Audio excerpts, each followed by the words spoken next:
Assalamualaikum warahmatullahi wabarakatuh.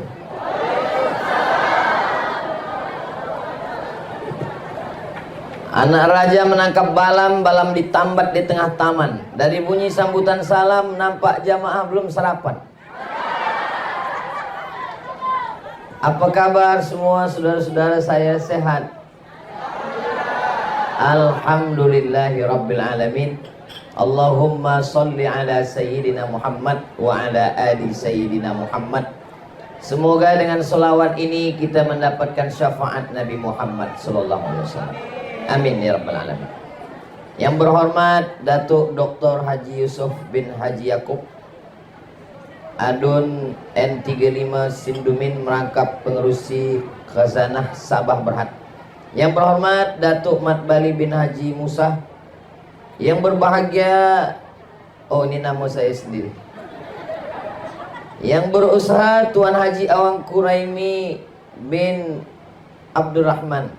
Yang berusaha Al-Fadil Ustaz Awang Juri bin Awang Tahir. Yang berusaha Al-Fadil Ustaz Muhammad Rizwan bin Kaplin. Yang dihormati Tuan OKK Daud bin Haji Kasim. Yang berusaha Encik Abdul Hadi bin Awang Adi. Yang dihormati Encik Syahrudin bin Manro, Ketua Jabatan Kerajaan Negeri dan Persekutuan, tuan-tuan, puan-puan, hadirin hadirat, muslimin muslimat, mukminin mukminat yang belum berkahwin dan belum bersunat. Semua yang hadir ini dimuliakan Allah Subhanahu wa taala. Amin ya rabbal alamin. Pada kesempatan yang baik dan mulia ini kita berkumpul kerana hati bahagia Maulidur Rasul sallallahu alaihi wasallam. Untuk apa kita buat maulid? Kita buat maulid sebab kita tidak hidup dengan Nabi, tidak makan dengan Nabi, tidak sembahyang dengan Nabi, tidak serumah dengan Nabi, tak pernah menengok Nabi. Sahabat Nabi tidak perlu buat maulid sebab mereka berjalan dengan Nabi, solat dengan Nabi, berperang dengan Nabi, tiap-tiap hari dengan Nabi. Kita yang tidak kenal dengan Nabi ini memperkenalkan Nabi kepada anak, menantu, kawan, sahabat, jiran kita dengan mengadakan Maulidur Rasul sallallahu alaihi wasallam. Isi maulid itu kata Imam Al-Hafiz Jalaluddin Abdurrahman As-Suyuti, isi maulid itu 5 saja, tak banyak-banyak.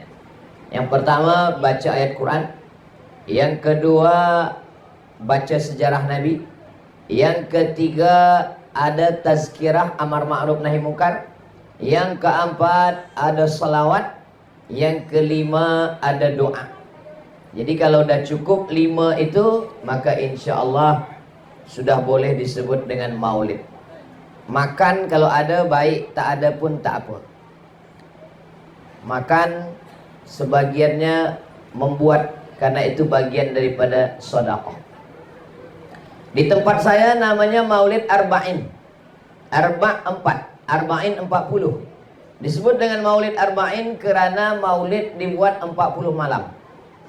Jadi saya sangka 40 malam ni dah banyak betul Maulid. Ya, tiap malam lebih 1 bulan. Tapi bila saya pergi ke Aceh, ujung Sumatera bagian atas sekali, saya tanya mereka, di sini maulid berapa lama? 90 hari, 3 bulan. Jadi kalau saya lah duduk di situ 3 bulan, balik gemuk. Makan Maulidur Rasul sallallahu alaihi wasallam. Jadi pada kesempatan yang baik dan mulia ini kita berselawat. Selawat pendek, Allahumma salli ala Sayyidina Muhammad wa ala ali Sayyidina Muhammad. Lain kepala, lain isinya, lain padang, lain belalang, lain lubuk, lain ikannya, lain kepala manusia, lain ya cara dia buat selawat. Maghribi lain bunyi selawat, Sudan saya dengar lain bunyi selawat, di Mesir pun dengan irama yang orang Melayu pun dengan lagu-lagu nagam dia. Maka ini semua adalah tradisi. Nabi tidak pernah melarang. Begitu juga dengan azan. Azan ada lagunya. Bayati, Soba, Sika, Nahawan, Jaharka, Ras. Maka itu semua baik semua. Jadi sesiapa yang membaca selawat, dengan ada lagu, ada irama baik. Bagi sesiapa yang tak suka, dia baca selawat lurus-lurus saja pun baik juga. Allahumma salli ala sayyidina Muhammad wa ala ali sayyidina Muhammad. Allahumma salli ala sayyidina Muhammad wa ala ali sayyidina Muhammad. Tapi ada orang yang suka dengan dilantunkan. Tadi bila saya turun, maka disambut dengan selawat. Maka kita pun juga di kampung saya, kalau ada akikah, ada walimah, ada nikah, ada pindah rumah, orang ramai-ramai berselawat.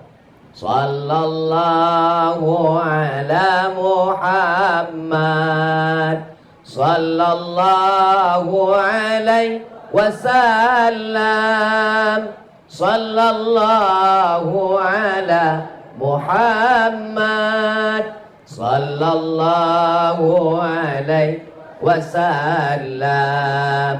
Ya Nabi, salam alaika. Ya Rasul, salam alaika. Ya Habibi, salam alaika. Salawatullah alaika. Maka semuanya baik. Ada pula berselawat dengan dipukulkan duf gendang, maka memukulkan itu pun baik. Kata Nabi SAW, a'linu hadzal nikah. Kalau ada walimah nikah, jangan diam-diam. A'linu, buat istiharkan beramai-ramai. Waj'aluhu fil masajid, buat akad nikah di masjid. Wadribu alaihi bidufuf, pukulkan gendang. Itulah kenapa ada tradisi memukulkan gendang. Ketika Nabi balik daripada perang, datang sahabat, seorang perempuan. Ya Rasulullah, ya, saya bernazar. Apa nazarnya? Saya bernazar, nanti kalau engkau pulang perang dengan selamat, saya akan pukulkan gendang ini. Boleh apa tak boleh? Kata Nabi, pukulkanlah gendang itu. Itulah mengapa di beberapa kawasan daerah memukulkan gendang. Hadrah. Hadrah diambil dari kata hadar. Hadrah maknanya merasakan kehadiran Nabi Muhammad sallallahu alaihi wasallam, seakan-akan dia hadir. Walaupun yang datang itu ustaz, habaib, maka ketika mereka datang disambut dengan tala'al badru alaina. Hadrah, merasakan kehadiran Nabi Muhammad sallallahu alaihi wasallam. Maulid dibuat di masjid, ramai, semua orang datang, puan, tuan, datuk, datin, baik, tak salah. Tak sanggup membuat di masjid, dibuat di rumah-rumah juga baik. Untuk apa? Untuk mengingatkan kepada anak keluarga kita, kalau kita mati nanti, maka mereka pun juga akan buatkan maulid untuk anak-anak kita, dan anak-anak kita pun nanti akan buatkan maulid pula untuk cucu-cucu kita. Dan kita buat macam ini sekarang, ini kita meneruskan tradisi yang dibuat oleh datuk-datuk kita dulu. Maka insya Allah sampai hari kiamat negeri kita sepitang, betul? Maka insya Allah sampai hari kiamat terus ada Maulidur Rasul sallallahu alaihi wasallam. Amin ya rabbal alamin. Biasanya kitab maulid yang dibaca macam-macam. Dari mulai yang paling tua namanya Maulid Ad-Daibai dari Yaman. Selesai Maulid Ad-Daibai ada lagi namanya Maulid Burdah. Maulid Burdah ini ditulis oleh Imam Al-Busiri dari Alexandria, Mesir. Makamnya di Alexandria, Iskandaria. Selepas itu Ad-Daibai Yaman. Kalau Al-Busiri di Alexandria, Mesir. Lalu kemudian Imam Abu Ja'far Al-Barzanji. Al-Barzanji ini ulama daripada Yaman. Lalu kemudian dia menjadi mufti, ulama daripada Madinah Al-Munawwarah menjadi mufti di Yaman. Beliaulah menuliskan syair-syair Al-Barzanji. Lalu kemudian daripada Yaman ada namanya Habib Ali Al-Habsyi. Maka kita sebut dia dengan Simtud Durar. Lalu kemudian sekarang masih ada lagi Habib Omar bin Hafiz menuliskan Maulid Ad-Diya'ul Lami'. Ini semua adalah maulid-maulid. Isi daripada syair-syair maulid ini 3. Yang pertama, sejarah Nabi. Yang kedua, solawat Nabi. Yang ketiga adalah doa-doa di dalamnya. Kadang orang campurkan antara Barzanji dengan Simtud Durar dengan Ad-Daibai. Yang biasa saya lantunkan dalam maulid. Maulaya salli wa sallim daiman abada ala habibika khairil khalqi kullihim Muhammadun sayyidul kaunaini wa thaqalaini wal fariqaini min urbin wa min ajami.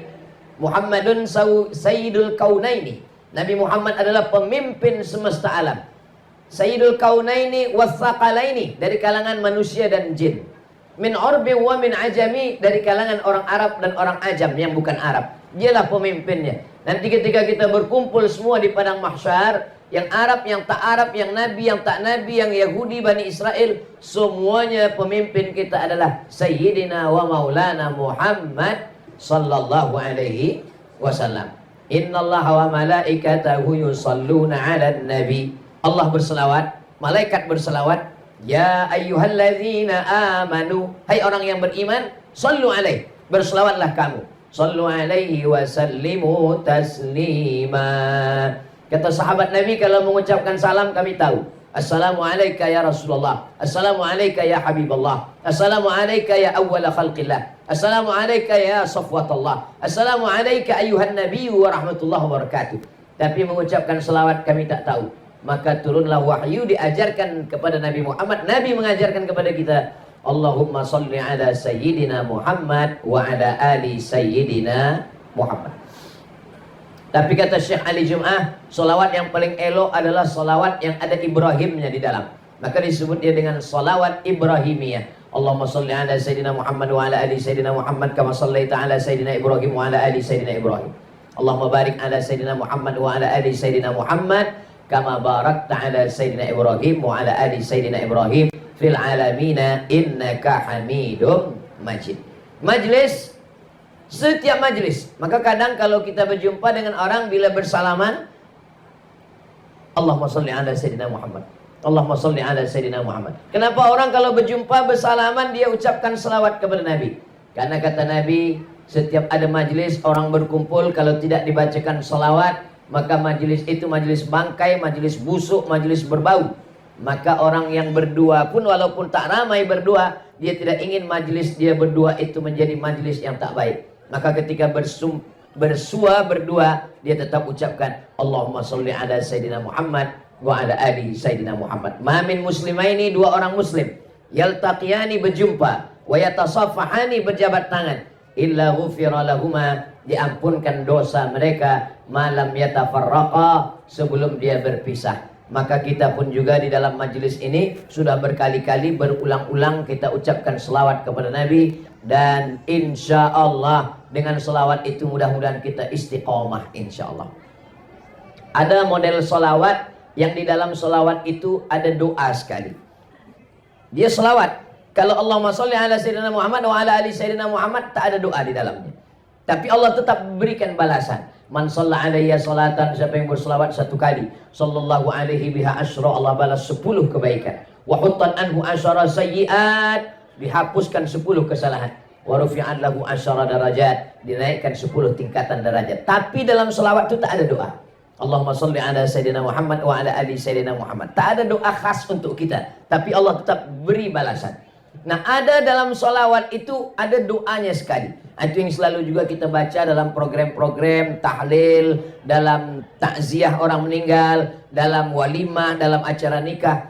Allahumma sholli ala Sayyidina Muhammad wa ala ali Sayyidina Muhammadin salatan tunjina biha min jami'il ahwali wal afat wa taqdilana biha jami'al hajat wa tutahhiruna biha min jami'is sayyiat wa tarfa'una biha indaka 'alad darajat wa tuballighuna biha aqsal ghayat min jami'il khairat fil hayati wa ba'dal mamat innaka sami'un qaribum mujibud da'wat wa ya qadhiyal hajat. Ini afdal baik semuanya. Hanya saja solawat ini ada yang diajarkan Nabi Muhammad SAW dan ada solawat yang dibuat oleh para ulama, maka semuanya baik.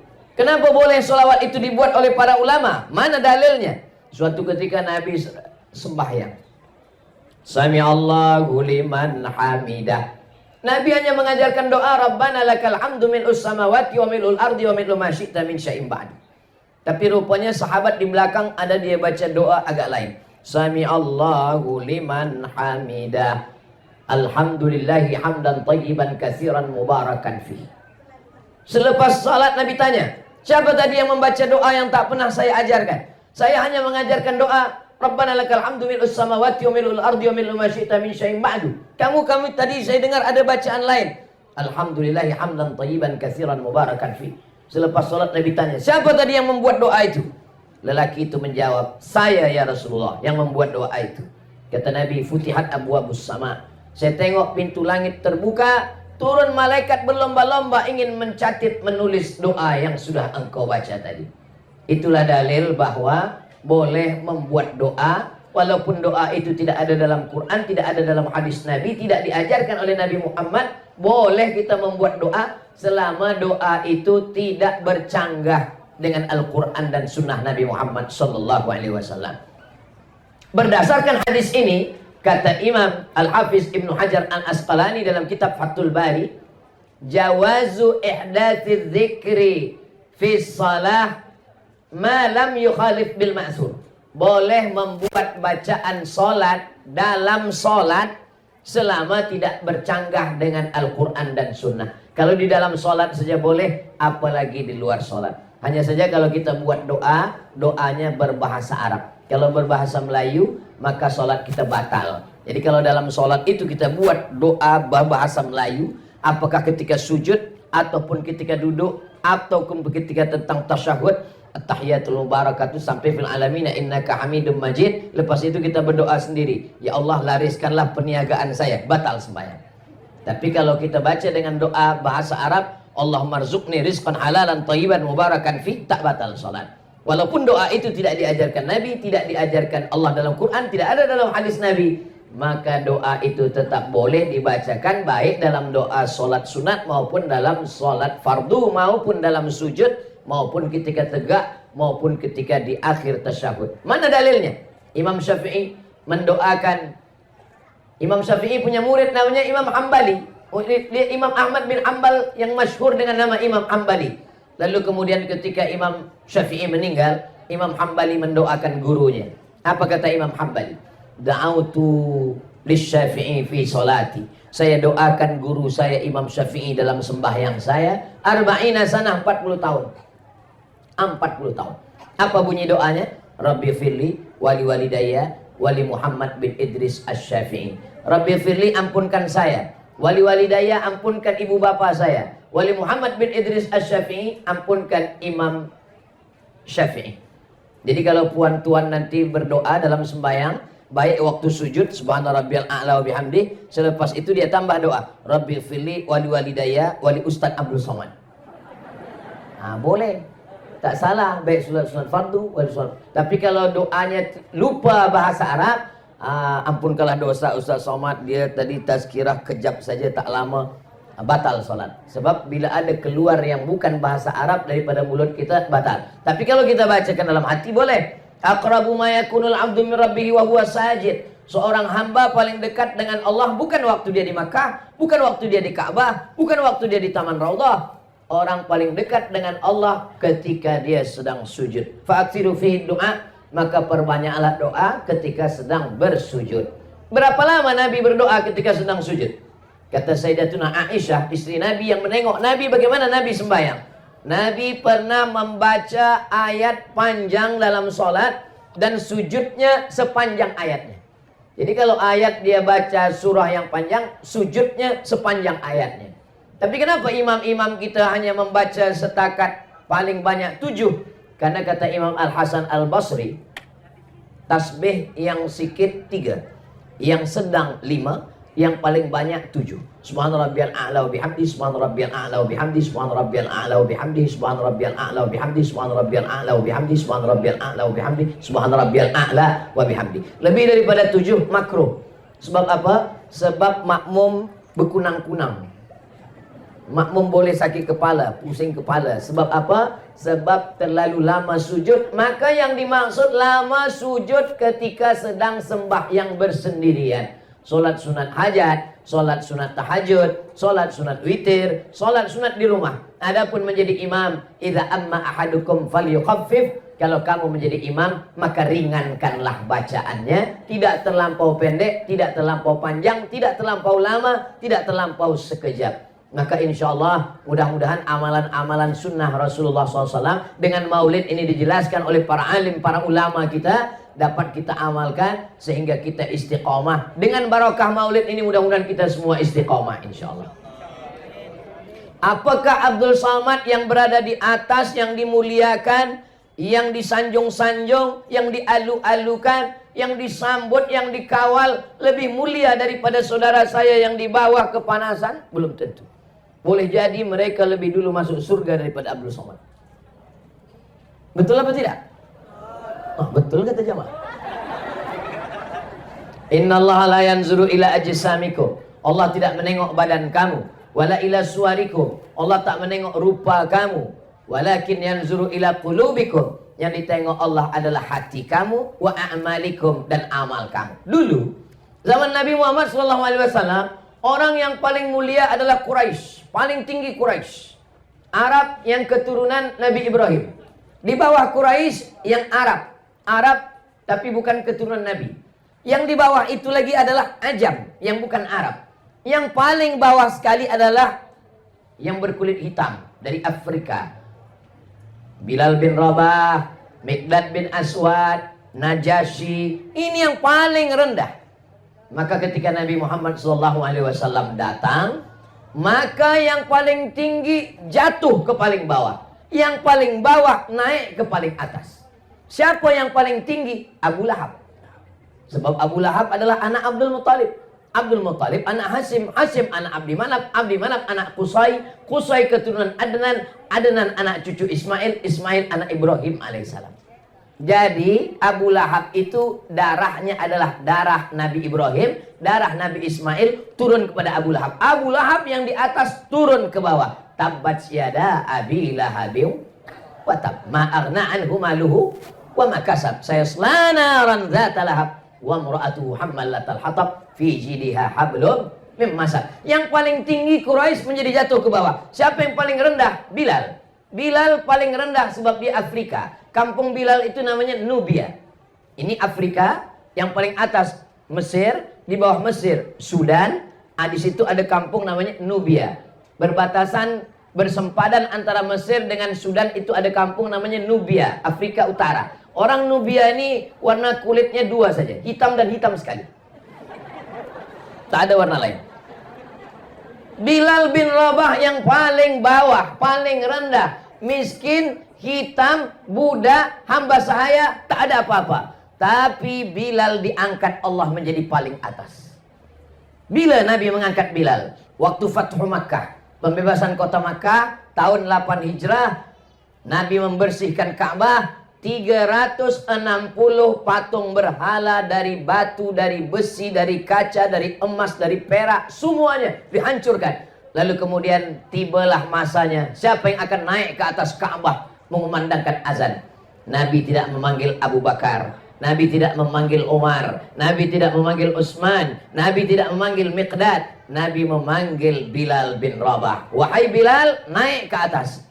Bilal yang selama ini paling rendah, hitam, susah, miskin, budak, hamba saya. Bilal naik ke atas, dia yang mengumandangkan azan. Allahu Akbar, Allahu Akbar. Apa kata orang kafir musyrik jahiliyah di Makkah waktu itu? Alhamdulillah ayah saya dah mati sehingga tidak menengok burung gagak hitam ini naik ke atas Ka'bah. Jadi Islam bukan hanya setakat sembahyang, bukan hanya setakat puasa sunat, bukan hanya setakat berzikir baca Quran, bukan hanya setakat jaga malam tahajud, tapi juga bagaimana kita merendahkan hati kita, yang kita merasa lebih tinggi menjadi jatuh ke bawah, yang di bawah boleh naik ke atas. Inilah yang membuat Abu Jahal, Abu Lahab, dan abu-abu yang lain tak sanggup.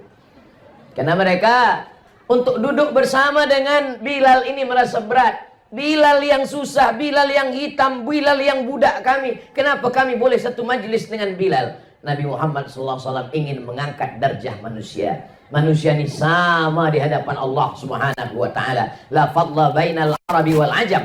Tak ada beza antara yang Arab dengan yang bukan Arab. Wala farqa bainal abyadi wal aswad. Tak ada beza antara yang putih dengan yang hitam. Kullukum min Adam. Semua kamu dari Adam. Wa Adam min turab. Dan Adam dari tanah. Dari tanah balik kepada tanah, akan dimakan cacing tanah, masuk ke lubang tanah. Maka kita tiada kemuliaan. Kita mulia karena asyhadu an la ilaha illallah wa asyhadu anna Muhammadan Rasulullah. Kalimatu haqqin alaiha. Kalimat hak, alaiha nahya, dengan itu kita hidup, wa alaiha namutu, dengan itu kita mati, wa biha nub'atsu, dengan itu pula nanti kita akan dibangkitkan di padang mahsyar bersama Nabi Muhammad dan masuk ke dalam surga bersama Nabi Muhammad sallallahu alaihi wasallam. Amin ya rabbal.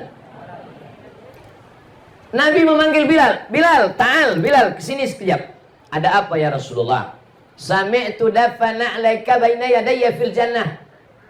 Saya mendengar suara selipar engkau di dalam surga.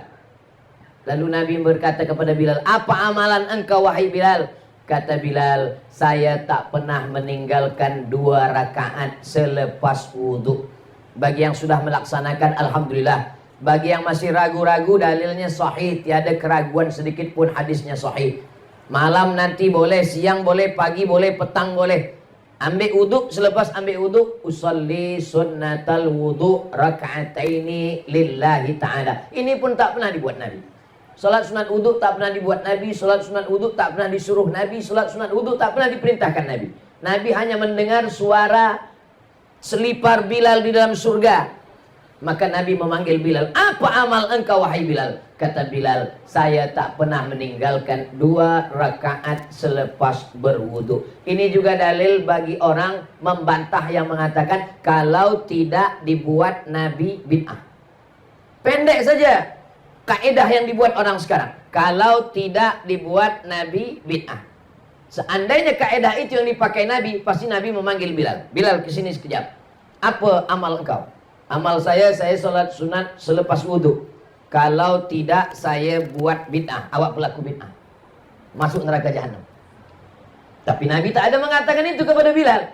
Nabi mengatakan bahwa amal engkau ini baik wahai Bilal. Itu namanya hadis takriri. Kalau ada orang mengatakan Nabi yang melakukan, hadis fi'li. Nabi yang mencakapkan, hadis qauli. Nabi tidak mencakapkan, Nabi tidak mengatakan, Nabi tidak mengucapkan, Nabi tidak melakukan. Tapi dia bersetuju dengan perbuatan sahabat. Hadis takriri.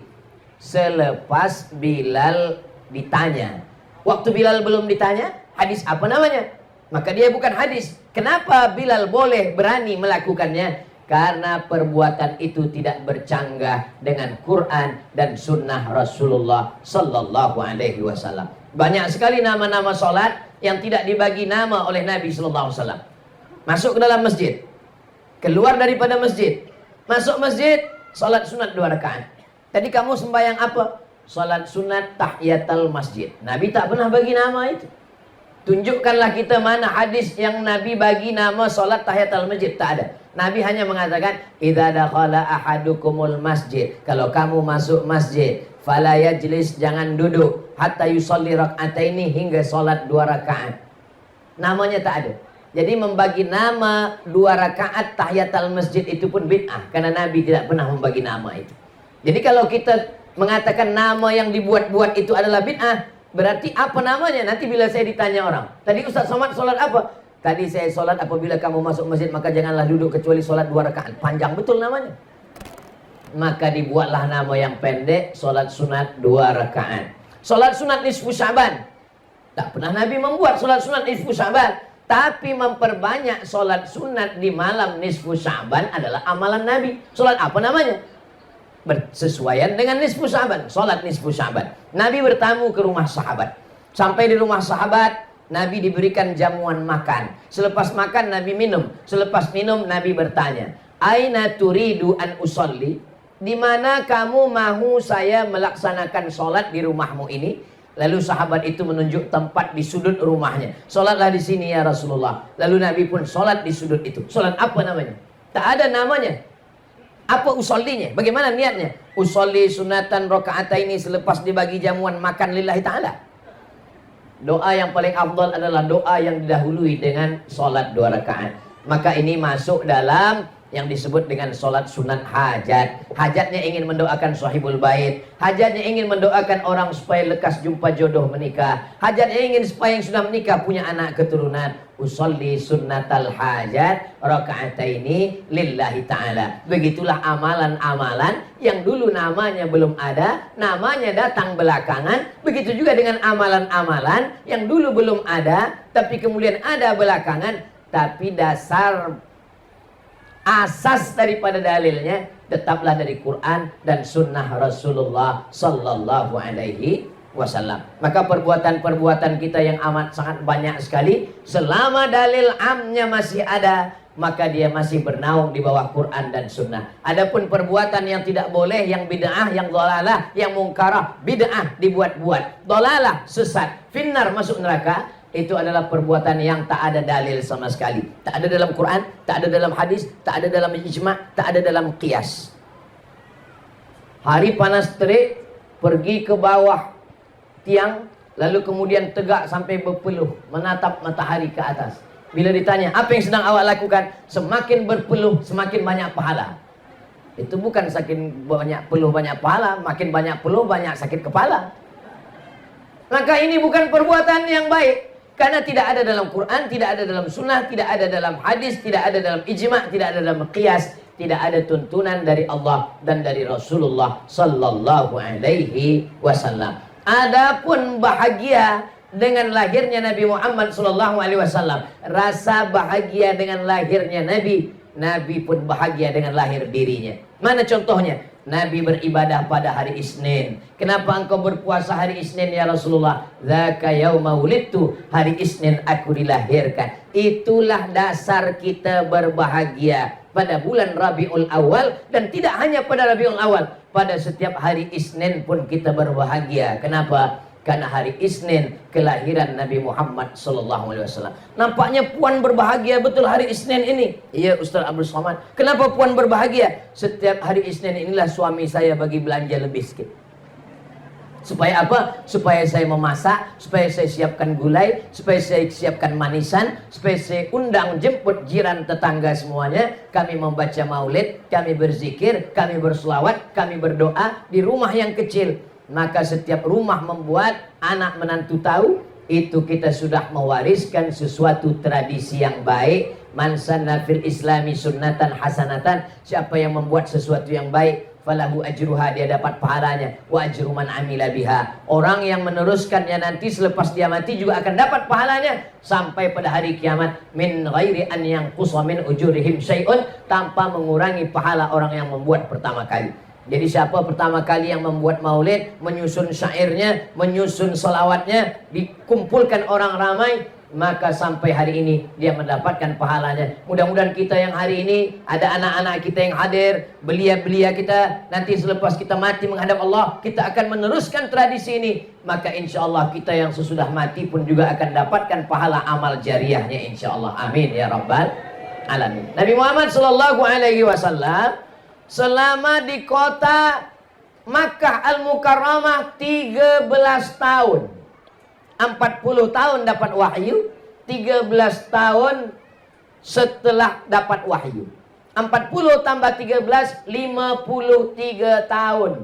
Nabi tidak ada kekuasaan.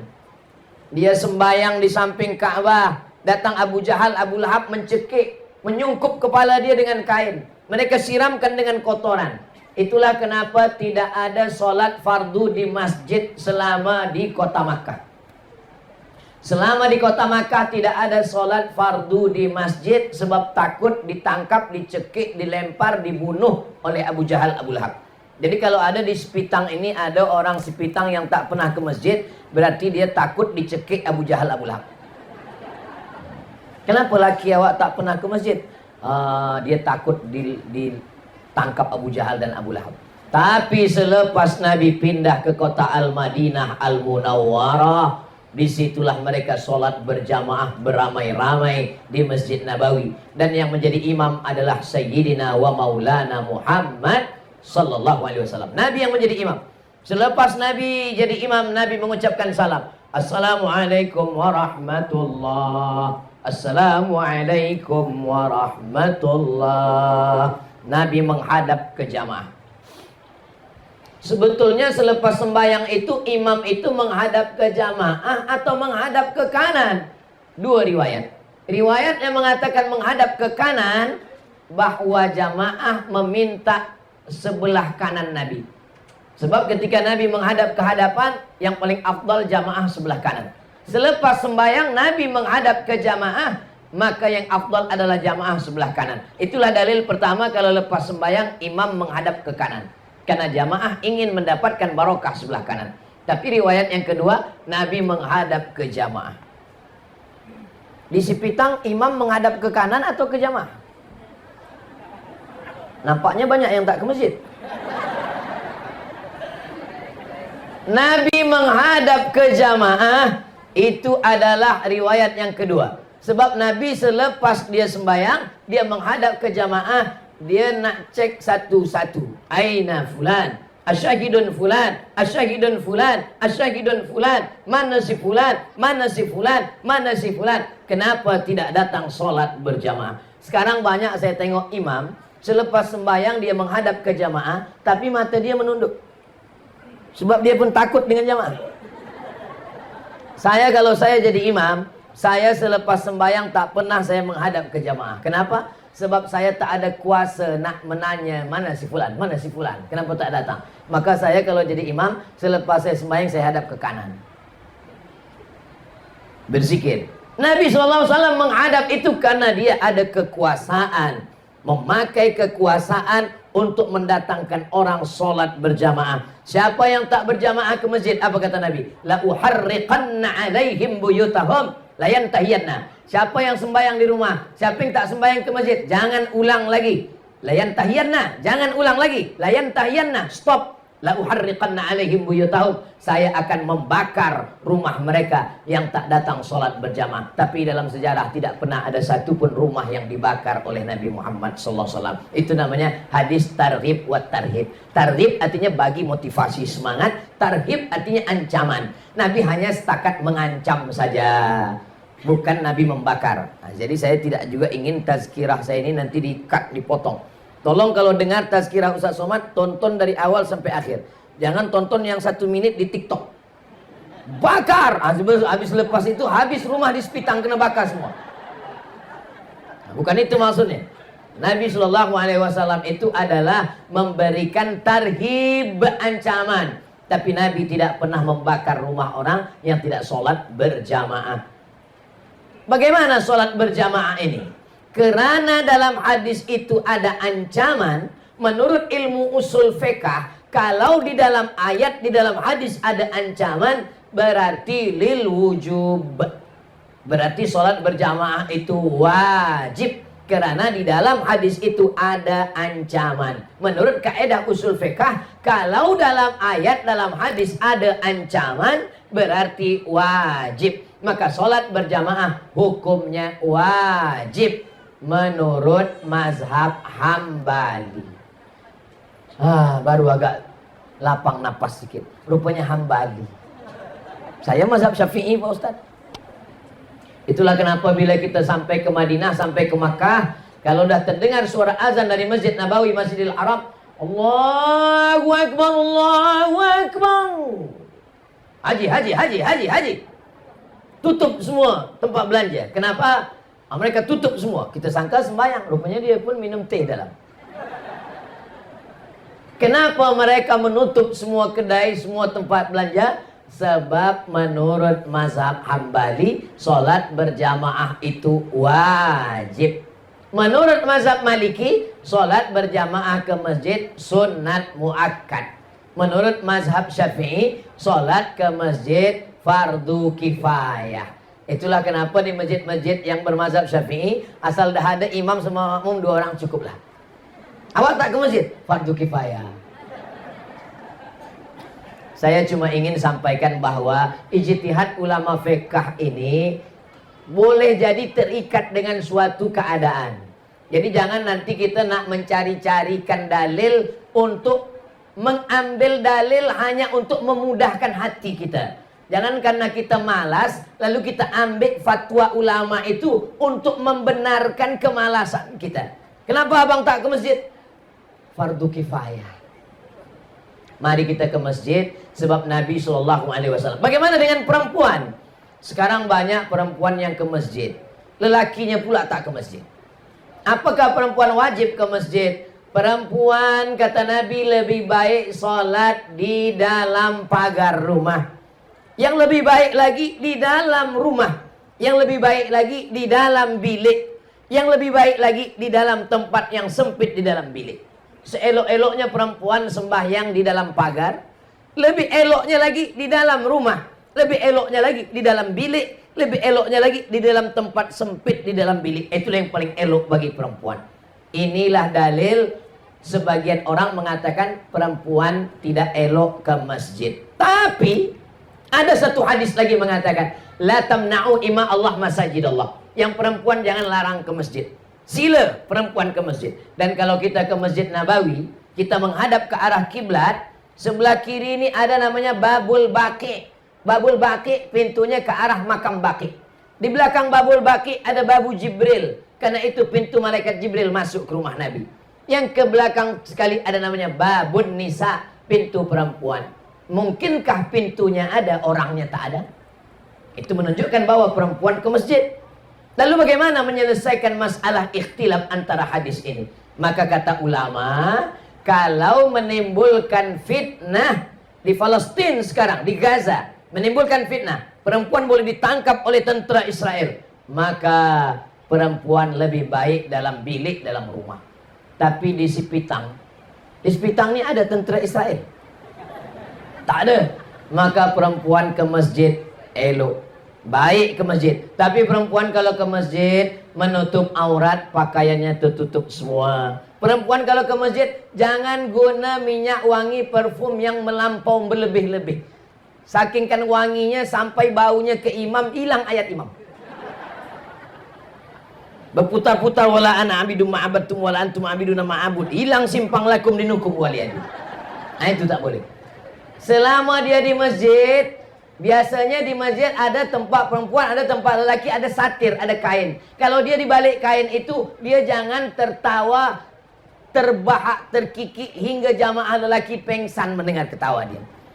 Selama dia di masjid, dia tidak ghibah menceritakan aib orang lain. Dia berzikir, bertasbih, bertahmid. Apalagi kalau dah terbiasa dengan maulid, banyak berselawat. Allahumma salli ala sayyidina Muhammad wa ala ali sayyidina Muhammad. Datang kawan dia bercerita, macam mana laki si fulan, anak si fulan, nanti si fulan. Allahumma salli ala sayyidina Muhammad wa ala ali sayyidina Muhammad. Kalau ini boleh dijaga, perempuan elok ke masjid. Tapi kalau tidak mampu menjaganya, maka perempuan lebih elok di dalam bilik, lebih elok di dalam rumah, lebih elok di dalam tempat yang sempit supaya tidak menimbulkan fitnah. Jadi sebenarnya Nabi SAW sudah ajarkan ajaran yang Masya Allah Tabarakallah. Setiap tempat sujud Nabi itu dijadikan sahabat sebagai masjid. Nabi ketika hijrah dari kota Makkah sampai ke Madinah, sebelum Madinah dia berhenti sejenak selama 4 malam. Hari Isnin dia sampai, malam Selasa, malam Rabu, malam Khamis, malam Jumat. Kebetulan ini hari Jumat. Malam Selasa, malam Rabu, malam Khamis, malam Jumat. 4 malam dia di Quba. Satu masjid terbina, itulah dia Masjid Quba. Selesai dari Masjid Quba, Nabi hari Jumat menuju ke kota Al-Madinah Al-Munawwarah. Hari Jumat.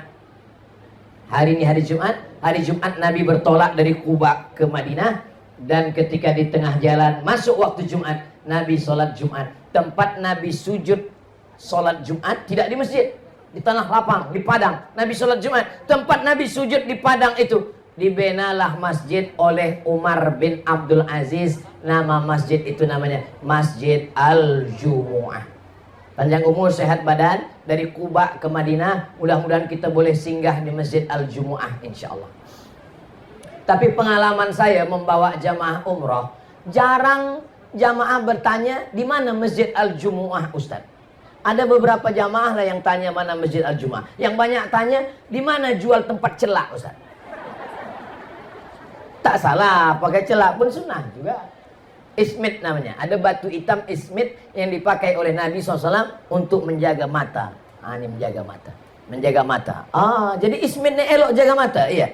Saya dah belikan 3 Ustaz supaya menjaga mata suami saya, supaya tak menengok isteri orang lain. Ismit ini adalah yang dipakai sekarang, yang dipakai untuk celak mata supaya menjaga mata. Maka Allah Subhanahu wa taala menceritakan ini semua melalui lisan Nabi Muhammad sallallahu alaihi wasallam supaya apa? Supaya kita ambil iktibar pelajaran. Di bulan Maulid itu diceritakan semua kepada jamaah supaya jamaah ambil. Tapi saya tidak mampu untuk menceritakan tentang Nabi 63 tahun dalam 60 menit. Siapalah Tuan Guru, Ustadz Habib yang boleh menceritakan hidup Nabi 63 tahun dalam 60 menit? Kalau ada orang yang mengatakan, saya boleh menceritakan 63 tahun dalam 60 menit. Bahasa Arabnya mustahilun. Makanya siapapun yang bagi tazkirah maulid, datang duduk dengar. Di surau, di masjid, di musola, di rumah, di bilik, di office, datang saja. Sebab maulid tentang ini boleh jadi tak diceritakan ini. Maulid yang ini tak diceritakan ini. Dan kalau ada maulid yang diceritakan secara berulang, itu menguatkan hati dan akal pikiran kita supaya kita lebih cinta. Hafal kaji karena diulang, pasal jalan karena dilalui. Begitu pepatah orang Melayu. Hafal kaji itu karena selalu diulang. Pasal jalan, ini jalan ke sawah, jalan ke kebun kita. Kalau dia selalu kita lalui, dia pasal sampai tak tumbuh lagi rumput, maka insya Allah begitu juga lah dengan maulid itu. Kita datang, kita dengar, kita duduk, kita berzikir, kita beristighfar, kita berdoa, kita berselawat. Mudah-mudahan mendapatkan barokah maulid Nabi Muhammad sallallahu alaihi wasallam. Lalu kemudian Nabi Muhammad sallallahu alaihi wasallam tahun yang kedua itu perang bernama Perang Badar. Dari kota Madinah ke Badar itu 150 km. Dari kota Madinah ke Badar, Nabi naik kuda. Berapa umur Nabi ketika dia perang Badar? Kita kira sama-sama. Nabi dapat wahyu umur 40. Di kota Makkah berdakwah 13 tahun. 40, 13, 53. Perang Badar tahun kedua 40, 13, 2, 55 tahun. Nabi umur 55 tahun naik kuda 150 km. Umur 55 tahun. Nabi Muhammad umur 55 tahun naik kuda 150 km. Umat Nabi Muhammad umur 55 tahun medical check up. Kalau kebetulan yang saya sebut ini sama nasibnya macam tazkirah saya, jangan tersinggung. Kunci mendengar tazkirah pengajian itu satu saja, jangan tersinggung. Sebab beberapa jamaah tersinggung balik meninggal. Saya bukan berarti saya sehat, enggak. Saya pun ada juga sakit-sakit. Saya banyak jamaah tanya, saya tengok ustaz ini sehat saja. Saya bilang saya sehat, sebab saya tak pernah ke hospital. Kalau kita ke hospital, dia medical check up, pasti dia katakan sakit. Tapi saya tetap ke hospital membawa anak saya. Baru pekan lalu saya ke hospital membawa istri saya, membawa anak semua. Jangan tambah rukun iman kita menjadi 7. Antu'mina billah wa malaikatihi wa kutubihi wa rusulihi wal yaumil akhir wa bil qadri khairihi wa syarrihi wa hospitalihi. Tapi kita tetap ikhtiar berusaha ke hospital. Saya tetap ada sahabat dokter. Saya tetap bertanya mana baik, mana tak baik, mana elok, mana tak elok. Tapi jangan kita rosakkan pikiran kita, rosak tauhid kita. Kita makan yang elok-elok, kita minum yang elok-elok. Kulu, makanlah. Washrabu, minumlah. Ini banyak orang sekarang, duit banyak, makanan banyak, tapi tak makan sama sekali. Nak dikasih makan kambing, kolesterol.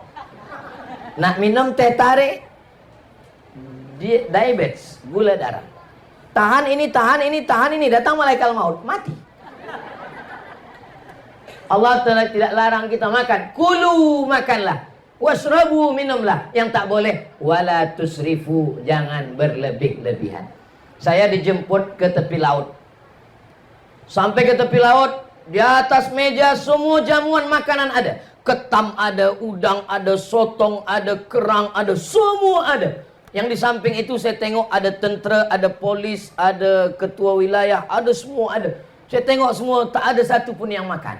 Kata saya, kenapa tuan-tuan takut nak makan? Saya ajarkan doanya. Bismillahilladzi la yadurru ma'asmihi syai'un fil ardi wala fis sama. Kusebut nama Allah. Kalau sudah kusebut nama Allah, satu pun tak ada yang boleh mendatangkan mudarat, baik di bumi maupun di langit. Ketam ni kan di bumi, ya dia tak boleh mudarat. Burung ni di langit, ya dia pun tak boleh mudarat. Jadi kita makan Ustaz, makan. Nanti bila saya sakit, saya tak tahu. Kita ini hanya ikhtiar dan usaha. Semuanya kita balikkan kepada Allah. Bismillahirrahmanirrahim. La haula wala quwata. Saya kalau terlampau takut, kalau terlampau mendengar cakap orang, saya tak akan sampai ke Sipitang ini. Ustaz nak ke mana? Saya nak pergi ke Malaysia. Malaysia di mana? Malaysianya nanti ke Sabah, ke Sarawak. Dari Pekanbaru Riau, transit di KLIA. Dari KLIA terbang ke Kota Kinabalu. Dari Kota Kinabalu terus sekarang Sipitang. Nanti terus lagi esok sampai ke Bintulu. Nanti lalu kemudian Sibu. Dari Sibu baru balik. Kalau didengarkan cakap orang, oh jauhnya. Belum lagi kita berjalan, kita dah mati duluan. Hidup ini sebenarnya tidak susah. Hidup ini sebenarnya tidak payah. Hidup ini tidak sulit. Hidup ini tidak sakit. Yang susah, yang payah itu adalah mendengarkan komen orang. Betul tak betul? Banyak yang mengaku betul. Zaman dulu, kalau kita duduk di rumah, kita kunci pagar, kita kunci pintu, kita kunci tingkap, kita kunci rumah, kita tak dengar komen orang. Zaman sekarang, kita kunci pagar, kita kunci bilik, kita kunci tingkap, kita kunci pintu, kita kunci rumah, kita duduk di rumah, kita tetap di komen orang. Di mana? FB, Instagram, YouTube. TikTok paling banyak. Maka yang paling tenang adalah kalau kita tidak mendengarkan cakap orang. Cakap orang ini 1000 orang, 2000 cakapnya. Cakapnya lebih banyak daripada mulutnya. Maka yang paling tenang adalah betul kata Allah, betul kata Rasulullah, betul kata ulama. Sir ala barakatillah. Bismillahi tawakkaltu ala Allah. La haula wala quwata illa billah. Saya nak masuk hutan. Saya dalam program 6 bulan sekali masuk ke hutan. Saya dengar kabar Ustaz nak masuk ke hutan. Iya. Oh, hutan ni banyak hantu Ustaz. Nanti bila Ustaz masuk ke dalam hutan, orang hutan ni nanti bagi Ustaz jampi-jampi, Ustaz kena racun, Ustaz nanti ditangkap harimau. Ustaz, saya dah balik 10 tahun masuk hutan sampai sekarang. Harimau pun tak ada selera nak makan. Yang penting kita berdakwah karena Allah Subhanahu wa taala. Masalah cakap orang jangan kita hiraukan. Maka inna a'tainakal, aku kata Allah Ta'ala sudah bagi kamu nikmat yang besar. Inna a'tainakal kautsar. Bagaimana membalas nikmat Allah? 2. Fasalli li rabbika wanhar. 2. Cara membalas nikmat Allah yang pertama, fasalli, sembahyang. Tegak, rukuk, sujud, duduk, terus sujud, tasyahud, salam, zikir, doa. Fasalli li rabbika wanhar. Wanhar berkurban. Duit, beli kambing, beli lembu, berkurban. Fasalli li rabbika wanhar. Adapun musuh engkau, orang yang mengolok engkau, orang yang mengejek engkau, inna syani'aka huwal abtar. Makanya kalau puan tuan, ada jiran, kawan, sahabat, tetangga selalu mengejek, selalu mengolok, jangan lawan. Bacakan aja ayatnya. Inna syani'aka huwal abtar. Kalau kita baca ayat ini, sebenarnya bunyi ayat ini macam-macam tak sesuai. Mana boleh Ustaz sebut ayat Quran tak sesuai? Bunyi ayat ini mestinya begini. Inna a'tainakal kautsar. Kami sudah bagi nikmat besar pada engkau. Fasalli li rabbika wanhar. Balaslah nikmat ini dengan sembahyang dan berkurban. Inna syani'aka huwal abtar. Musuh engkau mestilah engkau maafkan. Tapi ayatnya tidak begitu bunyinya. Inna a'tainakal kautsar. Kami berikan engkau nikmat yang besar. Fasalli li rabbika wanhar. Balas nikmat Allah dengan salat dan berkurban. Inna syani'aka huwal abtar. Musuh engkau jangan engkau pikirkan, serahkan kepada Allah Subhanahu wa taala. Kalau saya pikirkan haters yang attack, berapa kali akun FB hilang? Berapa kali akun-akun itu kena ban? Tapi kita tak fikirkan itu. Iya ke Ustaz Somad tak pikirkan komen-komen orang di Instagram, di YouTube, di TikTok semua? Saya baca, tapi tak saya pikirkan. Saya baca. Ada beberapa yang saya ingat. Ada beberapa komen yang saya ingat. Ustaz, jadikan aku yang kedua. Itu saya ingat sikit. Yang perlu kita pikirkan macam mana kita mati husnul khatimah. Amin. Yang perlu kita pikirkan macam mana selama di alam barzah ada amal yang mengalir. Amin. Yang perlu kita pikirkan macam mana bangkit di padang mahsyar kita termasuk yang dapat naungan aras. Amin. Yang kita pikirkan macam mana waktu meniti titian siratal mustaqim kita yang kencang macam kilat. Amin. Yang perlu kita pikirkan macam mana ketika nanti dihisab kita termasuk yang tidak kena hisab terus saja masuk ke dalam surga Allah Subhanahu wa taala. Bila jamaah si pitang ini nanti masuk surga, amin. Semua jamaah si pitang ini masuk surga, amin. Sampai di surga mereka bertanya kepada malaikat, malaikat, mana Ustaz Abdul Somad? Malaikat menjawab, Ustaz Abdul Somad dah lama tunggu di VVIP. Amin. Sebenarnya saya nak minta amin tuh. Cuma cara saya begitu. Kadang doa kita untuk diri kita belum tentu makbul. Kenapa? Karena doa kita untuk diri kita. Tapi kalau doa orang lain untuk kita. Saya banyak jamaah bertanya. Kami kawal Ustaz Somad. Kami menemani Ustaz Somad. Kami berkhidmat dengan Ustaz Somad saja. Letih kami. Ustaz tazkirah lagi. Bagi ceramah lagi. 1 hari 3 kali. Pagi, siang, malam. Macam makan ubat. Kenapa Ustaz sihat-sihat saja? Apa Ustaz makan? Saya makan roti canai. Apa Ustaz minum? Saya minum teh tarik. Kenapa Ustaz sihat? Saya yakin dan percaya saya sihat karena doa orang Sipitang. Karena mereka pasti semua berdoa, ya Allah panjangkan umur Ustaz Somad, sampaikan dia ke Sipitang ni ya Allah. Selepas dia sampai ke sini, selepas itu terserahlah ya Allah. Nak mati dia matilah. Selepas dari sini orang Bintulu pula doakan saya. Ustaz Abdul Somad sampaikan dia ke Bintulu. Selepas sampai Bintulu ni aku serahkan dia pada engkau ya Allah. Selepas itu orang Sibu pula berdoa. Teruslah. Jadi Ustaz ni bila rehatnya? Pergi ke Sipitang, pergi ke Bintulu, pergi ke Sibu, nanti balik dari sini pergi ke Riau, balik dari Riau pergi lagi ke Palembang, Sumatera Selatan. Selepas itu pergi lagi. Bila Ustaz rehat? Rehatnya nanti bersama orang baik di surga Jannatul Firdaus. Ar-rahah fil jannah. Rahah itu nanti di surga. Banyak orang menyangka nanti nampaknya anak-anak nih kalau dia dah universiti kita agak rehat sikit. Rupanya makin universiti makin tak rehat. Nampaknya nanti kalau anak nih dah berkahwin, dah menikah, dah ada istri, dah ada suami, kita agak rehat sikit. Rupanya selepas dia menikah dia punya anak, anak dia pula dia letakkan di rumah kita. Nampaknya nanti kalau cucu kita nenek besar kita dah rehat sikit. Rupanya makin banyak, makin tak rehat, makin bising, makin banyak, makin tak sempat mengaji, makin tak sempat tahajud, makin tak sempat duha, makin kena air kencing, makin banyak masalah. Jadi sebenarnya rehat kita ni bila? Nampaknya nanti kalau dah pencen rehat, rupanya pencen tak juga rehat. Kenapa? Sibuk pula nak menonton filem India dan Korea. Jadi sebenarnya rehat kita ni bila? Kita rehat nanti di surga bersama Rasulullah sallallahu alaihi wasallam. Laqad khalaqnal insana fi kabad. Kami jadikan manusia itu dalam hidup ini sulit, susah, payah. Tapi susahnya orang beriman menjadi pahala. Berpanas-panas, berjalan kaki, berpeluh keringat, tetes air mata dan darah. Semua yang datang dalam tazkirah Maulidur Rasul ini, yang datang dari pagi hinggalah ke siang, yang tak dapat tenda, yang tak dapat atap, yang tak dapat payung, yang kena panas, setiap tetes peluh keringatnya dibalas syafaat Nabi Muhammad sallallahu alaihi wasallam. Tadi saya mula pukul 9 lewat 9 suku, sekarang dah pukul 10 suku. Walaupun saya tak tengok jam saya, tapi terasa dari kaki ni terasa dah 1 jam saya tegak berdiri.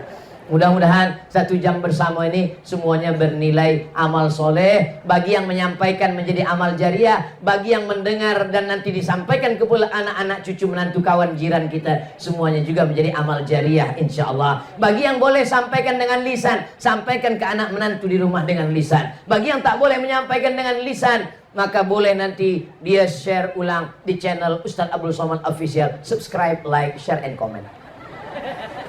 Jangan lupa selamatkan anak-anak kita, masukkan ke Ma'had Tahfiz Al-Quran. Ada ustaz kita dari Jordan, dari Jordania. Jangan lupa selamatkan anak kita, sebab kita semua akan ditanya. La tus'alunna yauma idzin 'anin naim. Semua nikmat akan ditanya. Kullukum ra'in. Setiap ayah, setiap bunda akan ditanya di hadapan Allah. Wa kullukum mas'ulun ar-ra'iyati. Tentang anak, tentang istri, sehelai rambutnya yang nampak akan ditanya. Maka pendidikan agama juga akan ditanya. Maka belikan kitab sejarah supaya anak kita tahu tentang Nabi Muhammad sallallahu alaihi wasallam. Di akhir majlis, mari kita sama berdoa kepada Allah. Mudah-mudahan kita semua istiqamah iman dan Islam. Anak-anak kita soleh dan solehah, keluarga kita sakinah, mawaddah warahmah, si pitang baldatun thayyibatun wa rabbun ghafur, pemimpin kita adil dan amanah. Ala hadhihi niyah al-Fatihah.